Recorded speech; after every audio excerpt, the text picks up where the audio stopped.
Hey guys, it's Reenactment Day here, and in this video I'm going to show you how to take apart the M1 style and 05 bayonet. This is the way to take apart both of them. So right now I have an M1 bayonet. This is an original from World War II. So you can tell by the markings, made by UFH. This is very great condition, and what I'll be showing you is how to take apart this handle part right here and all the mechanisms in it. So if you can tell, the bit in this bayonet can lock into the sheath, and that is because of this button right here with that little tab, and this can also lock onto a rifle because of this little hook right there. And whenever you press this button, that hook goes down into the bayonet. So let us get started with the disassembly of the bayonet.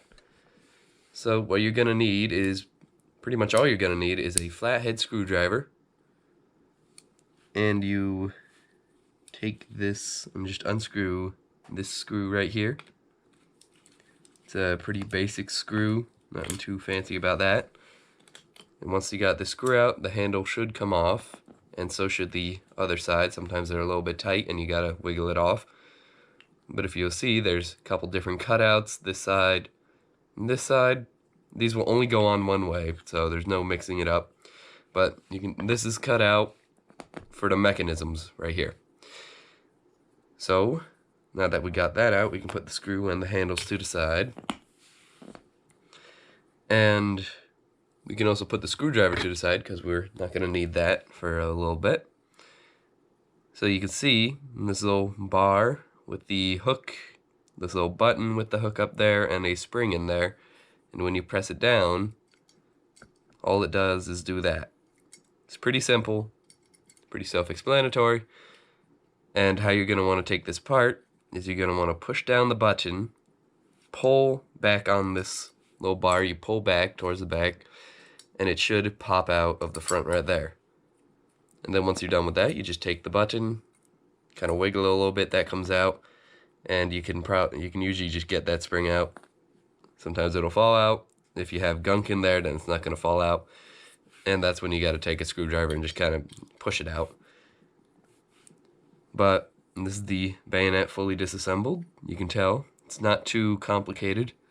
Now with the M1 bayonet, if this crossguard is broken, there is a way to replace it. I don't know how, but you can tell this is just not even welded on there. It's just like heated up, put onto here, and like when it cools down, it's just the pressure holding it on there.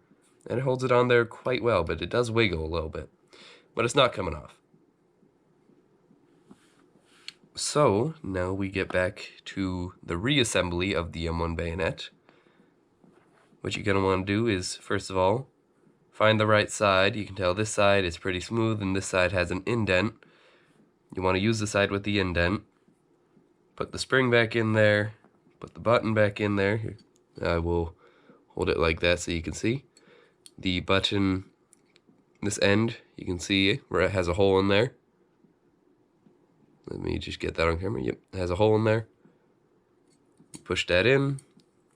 And you push it until that hole is visible.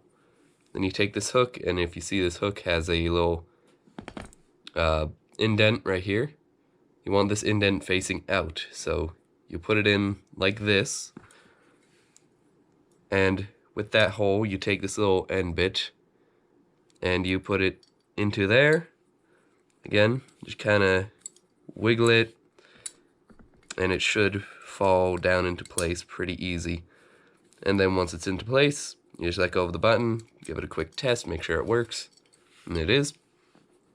And then we take our screwdriver, our handles, and our screw, and put it on. And like I said, the handles only go on one way. And something to know about the handles is you can see this side has a little hole and this side has a bigger indent. This is the side where you're going to want to put the screw, so the head of the screw is flush with the handles. So again, just kind of wiggle the screw in there. Goes in nice. These handles are made out of Bakelite. Just a quick fact I throw out there. And then you just screw it in. Make sure it's not cross-threaded. Doesn't screw in too far, but enough to hold it on. And there you have the M1 bayonet fully assembled. And that's how you can do that. This sheath can come off with, just the bending of these little tabs, but I'm not going to do that. And I wouldn't recommend doing that because it's highly unlikely this thing is going to have rust underneath it. But if you get this and this metal bit's really rusty, I would take it off once, clean the rust off, and put it back on the exact same way. Try not to damage anything in the process, but this bayonet is pretty simple to disassemble. It was made that way so everybody could disassemble their bayonet if needed. Again, with anything, I wouldn't do this too often because you don't want to wear down any of the screw, the handles, or pretty much anything in there from taking it apart and reassembling it. These bayonets are really old, so sometimes the spring, the spring on my 1905 bayonet, was completely gone. It lost its springiness. So you just push it and it stayed down. So sometimes those need replacing after all these years. But this one was kept very nice and is in very good shape. So that is pretty much it with the disassembly of the M1 and 1905 bayonets. I hope you enjoyed. If you like this video, please subscribe. Not too complicated of a video, just a little break on quickly how to disassemble this disassemble this bayonet. So, thank you for watching, and I will see you guys later.